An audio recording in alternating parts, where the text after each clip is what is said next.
Hey, what's going on? You know who it is. You know what it is. The funny thing is, the question is if the Pacers win this series, the question is who should be the finals MVP? Should it be Siakam, who's averaging 20 points a game, or should it be Halliburton, who's averaging around 16 or 17?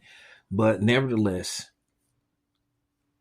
the Pacers refuse to go away. They refuse to lie down. They refuse to let the away team come into their building and celebrate winning the championship on their home floor. They are like, hey, if we're going to lose, we're going to lose on the road. We're not going to lose this series in front of our home fans. And they came up big.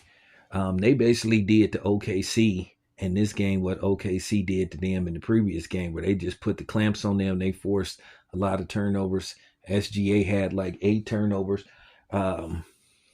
Toppin and O'Connor came up big off the bench, and it was the Pacers that had at least 5 to 6 players in double figures. So at the end of the day, they did what they needed to do.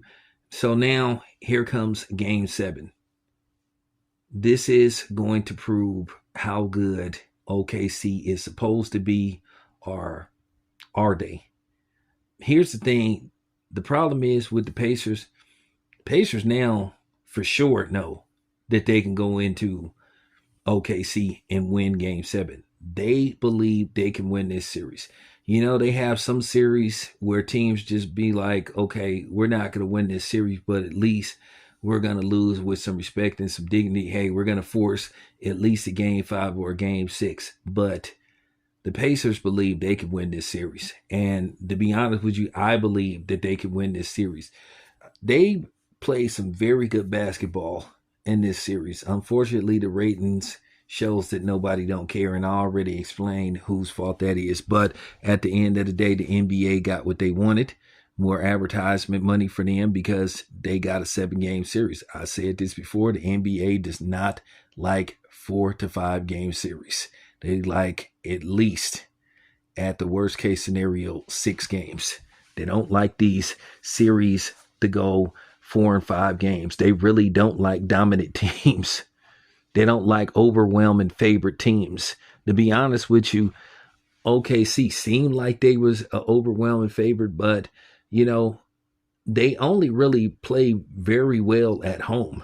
When they get on the road, it's been a different story in this series.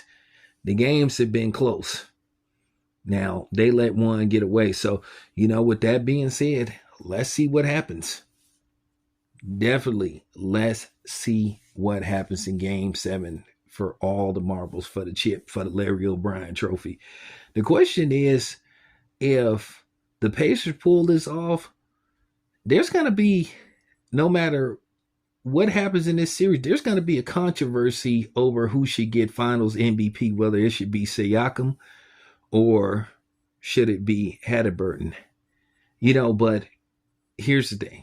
They still got one more game to play, so we getting a little ahead of ourselves. But man, I really am starting to believe that the Pacers are going to go in there and win Game 7. I really didn't pick no winner. I was leaning towards OKC, but when I say Game 7 is truly going to be up for grabs, because like I said, you're going to see a very motivated Pacers team. They're going to go in there, and they may play the same way that they played today. They know that they can force turnovers. They know they can match them shot for shot. It's really going to come down to who wants it the baddest. And, I'm kind of thinking, Rick Carlisle, he has that experience.